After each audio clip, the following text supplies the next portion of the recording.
My guest today got a phone call that changed everything. Someone he cared about was going through cancer treatment and asked him for one thing: to cook.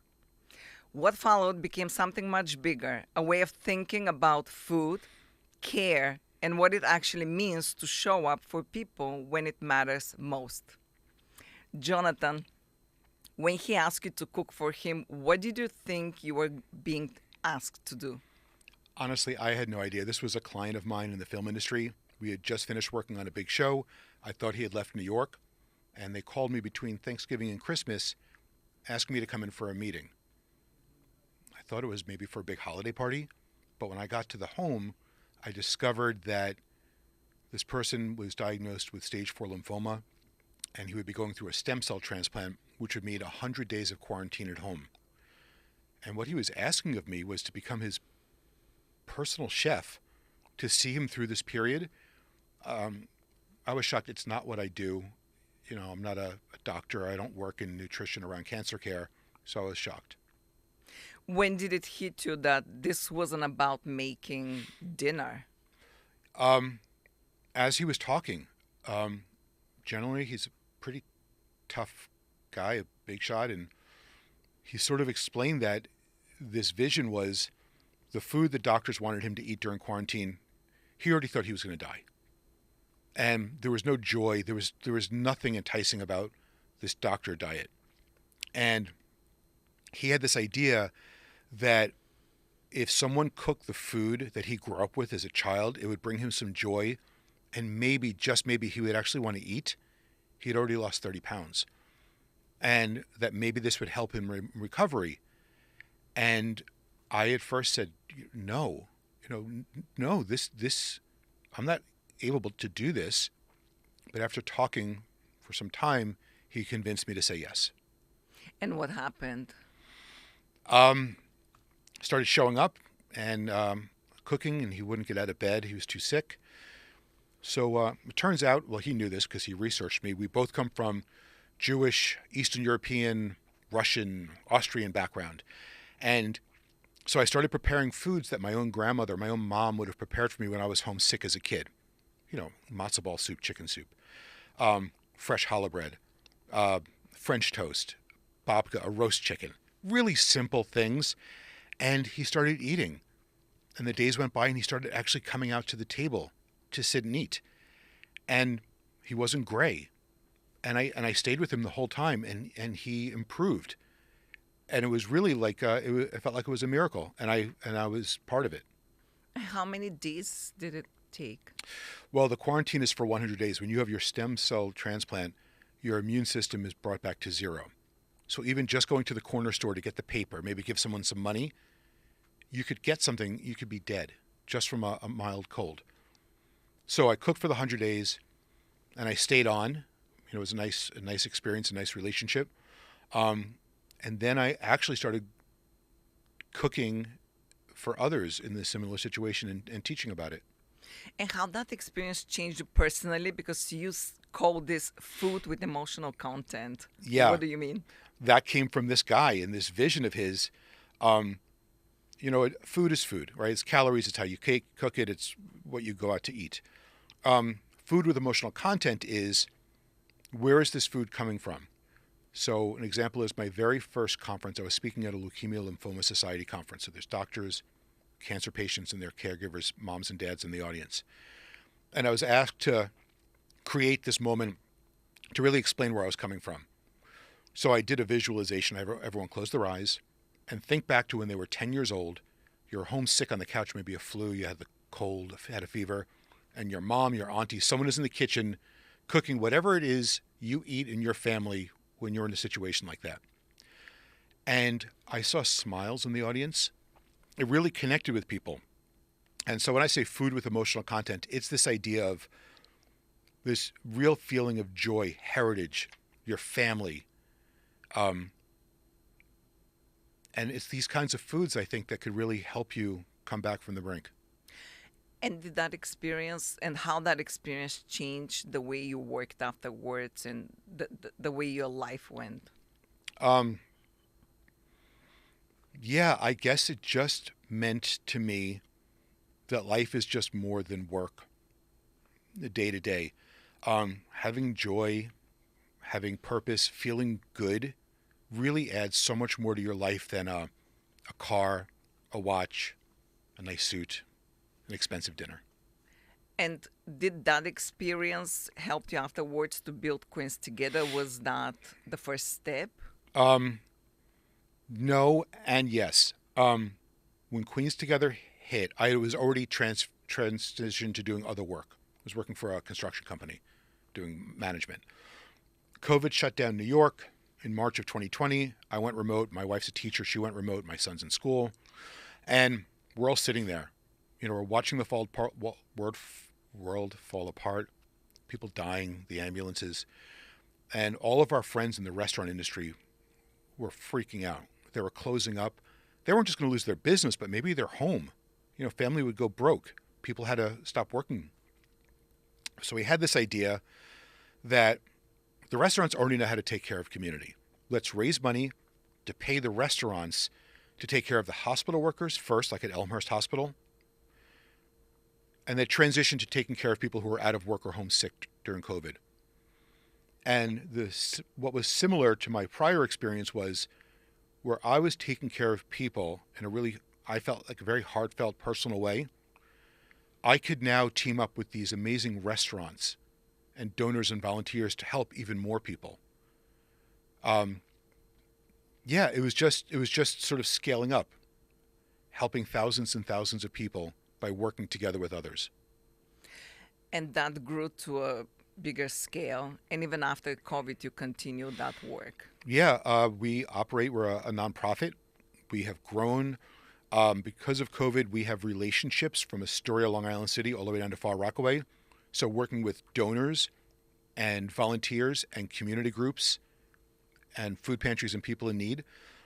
So we continue that work today. We've strengthened our systems. We've kind of stopped putting out fires, and we've just strengthened what we're good at. But yeah, we're still going. And why Queens? Why you didn't expand to another borough? Why didn't choose another borough? Why specifically Queens? Well, I live in Astoria with my family. I love Queens. It's my home. There's a lot of other things happening in other boroughs. Queens is big enough. So I wanted to build my base and this network here. And what is one misconception or few that people have about Queens or misunderstanding? Well, I think people see Queens as this big, sprawling, working class community. There's some airports. There's a lot of roads to get you from the airports into the city. People see Manhattan, the Empire State Building and Central Park and all these amazing things. But what people miss about Queens is, let's be honest, Queens is not the prettiest place. It isn't. But what makes Queens beautiful are the people, right? People from all over the world come to Queens to live here in peace. So the reason to come to Queens is to come experience our diversity, our communities, our cultures, our food. That is what people are missing, and that's what people need to know about. And going back to the restaurant, you said that passion and determination, they're not enough in the restaurant world. When did that reality really sink in for you? Well, a couple of ways, to be really honest. I had been catering in film and TV since '93. In 2003, I decided to open a restaurant and a catering kitchen next to Silver Cup Studios in Astoria. I was passionate. I was determined. I was successful in catering. I got this. Within 2 years, it was a failed enterprise. We lost a lot of money, my family. I had to close it up and go back to film catering, which is where I was successful. That's what I was good at. So I learned pretty early on that passion and creative skill only gets you so far. Prior to COVID, I think we all saw a bubble building in New York City. There were a lot of restaurants. There weren't enough chefs and kitchen workers to go around. Prices were getting pretty bad. COVID broke that bubble, broke the entire system. Costs are through the roof. Everything, right? Con Edison, utilities, insurance, labor, food costs, packaging, rent. you can't just be a creative, determined chef to support you and your family, whether it's working for someone, running your own business, whatever. The profit margins are so small. The reason why you see really successful corporate chains and franchises is because they run it as a business, not a passionate food operation. And now, how is Queens Together doing? You're working on two projects, I know. Yeah. One is Adopt a Veteran. Talk Yeah. about this. So during COVID, we did a lot of work. There's a veteran shelter in Long Island City, like 200 plus beds. We work with various veterans off and on, community groups throughout the borough doing food pantry work. But because of the work I did with cancer care, I knew that really the most important part of recovery is that first month or so after you get out of the hospital, or in this case, maybe get out of hospice or rehab. And very often veterans are going home from these hospital stays alone with prior disabilities, maybe mental health issues. And if you're already facing food and economic insecurity, you're not even cooking. You're eating Ensure, Pop-Tarts, McDonald's, frozen foods. And Queens Together was really in a position to do something about this. We saw an opportunity to give really personal care. Restaurants, chefs aren't just about cooking. It's also about hospitality. That's really important to us. So being able to personally take care of a veteran for 1 month, and what we do is we provide 1 month of fresh made dinners to help kickstart their recovery. And it's not just dropping off a meal. You've got a chef from a matched restaurant to your needs delivering food to your home. Like, that's really nice. The restaurants love it. They love it. They get to actually personally take care of someone who really could use some loving care. So it's compassionate hospitality. It's culinary care. The restaurants are paid to do the work. We promote them in the community so people know who the restaurants are that are doing this special care. The veteran is taken care of, and the families of the veterans are really happy that an actual chef is showing up to take care of their loved one. So as far as I can see, it's a win-win for everybody involved, and we're really happy to make this happen. And is it similar to visiting nurses? How does the whole model operate, and how do you choose the veterans and the restaurants? Great question. For our pilot back in October, November, we worked directly with the Veterans Administration at St. Albans Hospital, their outpatient team. They got us our first 4 veterans. One of them I have to give a shout out. Horace just turned 107 yesterday. He lives in Fresh Meadows. He was a veteran of World War II, mechanized infantry. So the hospital matched us up with Horace. The family lives out of state, so they were thrilled. He's in Fresh Meadows. So we teamed him up with Franco, who owns Fusi Pasta in Fresh Meadows, one of our big restaurant partners. The guy's a sweetheart. He's a great chef. Turns out Horace loves that kind of food, Italian food. The family actually already knows Fusi Pasta. It's their favorite restaurant in the neighborhood, so it was perfect. So Franco, a few times a week, delivers batches of dinners for Horace. We hear that Horace's appetite came back. He's getting a real kick out of the fact that he's being honored by an actual local chef who's bringing food, just for him. So that's how we found Horace. We're in the new year, and we're kickstarting the next round cohort of veterans. Horace still needs care. We decided to stick with him, and we're going to be adding others in the near future. And the second program you're working on, it's a SNAP. Explain that. Yep. So we all know that SNAP benefits are being cut in 2026 across the country. I saw an opportunity. We're calling it Snapback. It's our response to these issues. Our restaurants don't just provide meals. We also provide groceries, right? Restaurants are a supply chain and delivery chain for groceries and meals, at least for Queens Together. So what we decided to do was to find a school or a community group that deals with students and their families. So in this case, our pilot program is partnering with PS7 in Elmhurst. They currently do not have a food pantry program, but now they have us. They helped identify 20 families that were really going to be hurt by these SNAP cuts. Every other Friday, so twice a month, we work, in this case, with Zab Zab, one of our big restaurant partners in Elmhurst to deliver culturally appropriate groceries when the moms and dads come to pick up their kids every other Friday afternoon. These groceries subsidize 7 to 10 days of cooking, dinner prep. And as I think we all know, 1 in 4 kids in New York face hunger issues. Children are most hungry after school. Children and their families are most hungry over the weekends when kids aren't getting meals at school. So by getting the families these groceries on Friday afternoons, we're kickstarting their dinner for the weekends. It's a very direct, targeted impact on people who really need it. And working with the school is a real joy because they know who needs the food. We don't. So once again, the restaurants help fuel this engine of community service.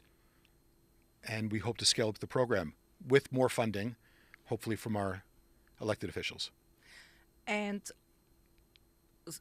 I'm assuming you need a lot of help, partners, allies you had throughout the years. Yep. What are some of them? And also, was it hard to get people on board, especially in the beginning?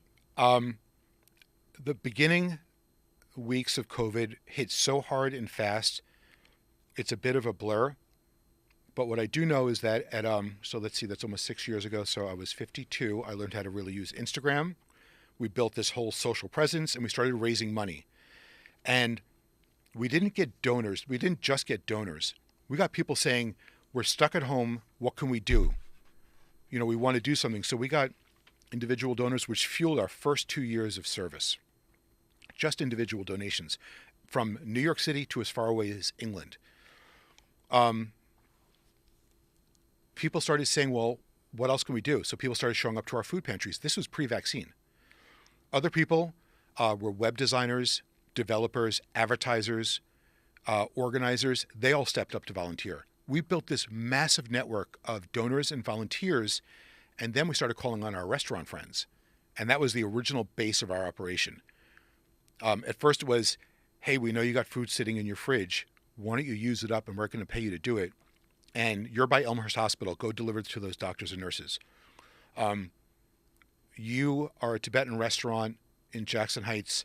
I need you to work with GPK Foundation, which is a Nepalese group, to deliver to senior citizens in that community. And then it just snowballed from there. None of this would be possible without our sponsors and partners.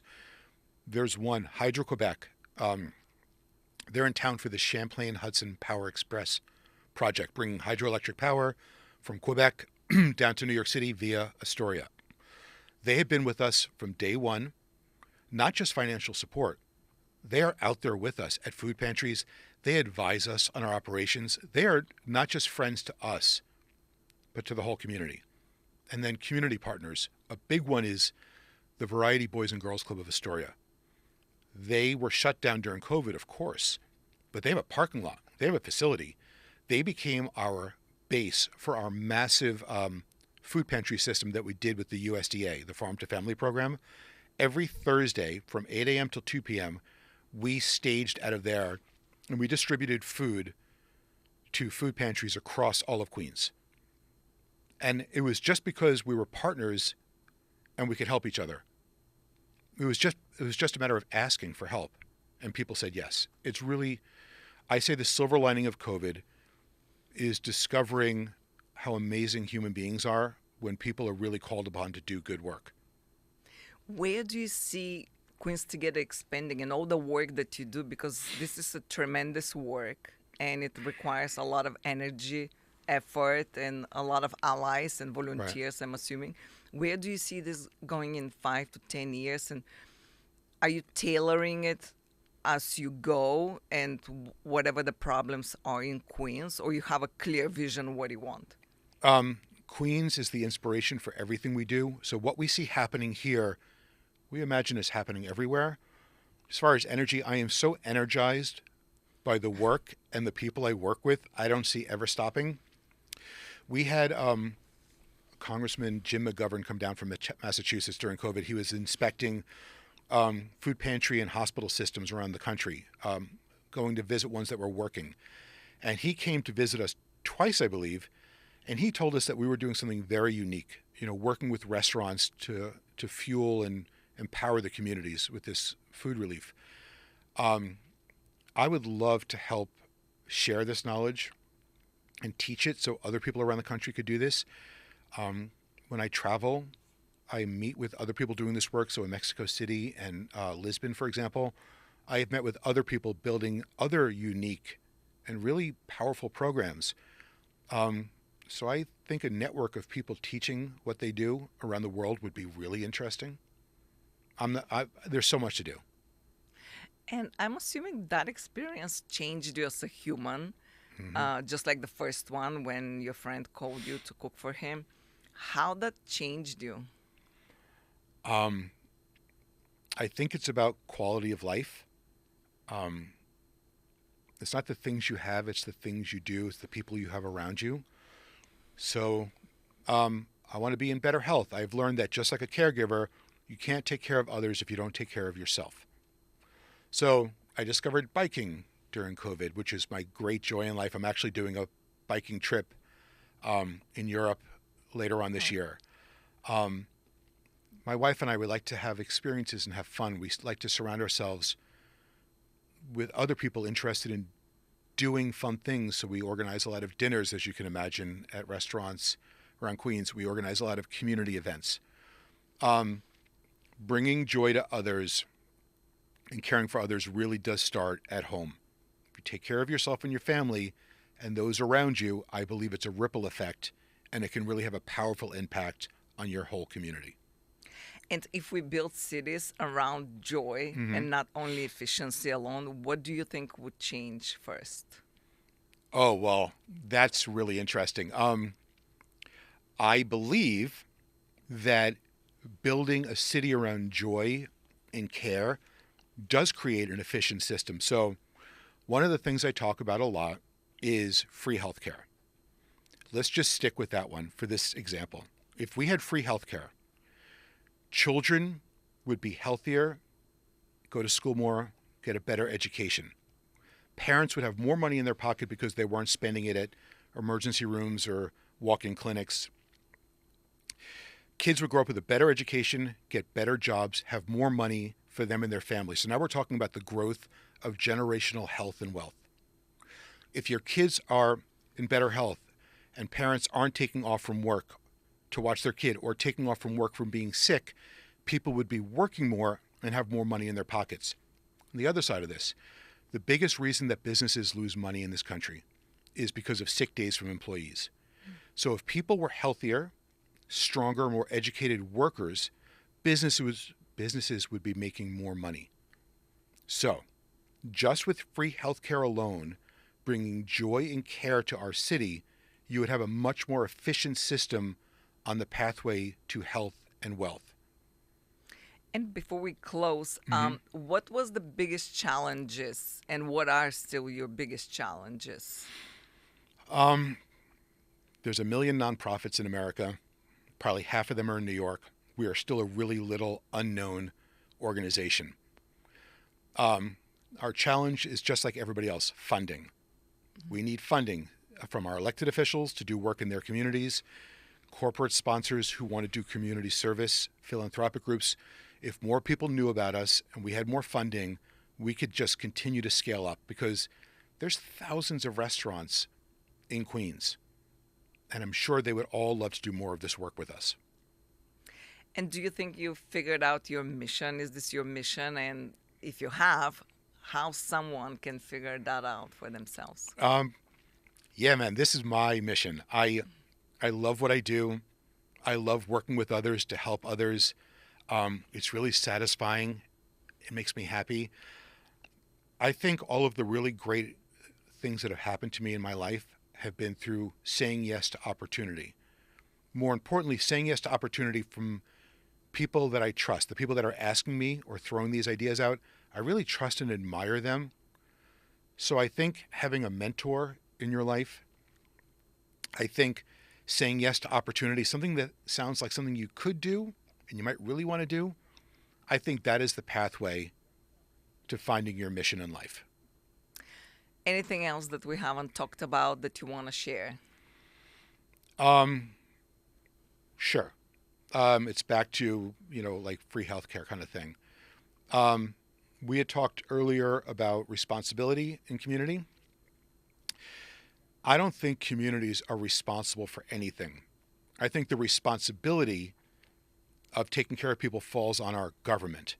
The government has a responsibility to help care and empower people to be their best and live their best.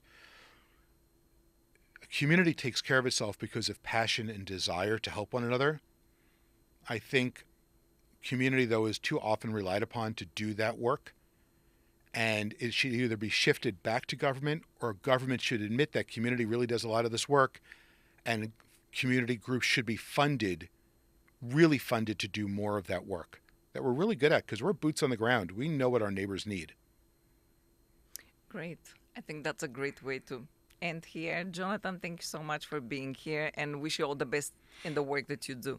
Thank you so much. Thanks for having me. That's it for today's show. I'll see you next time.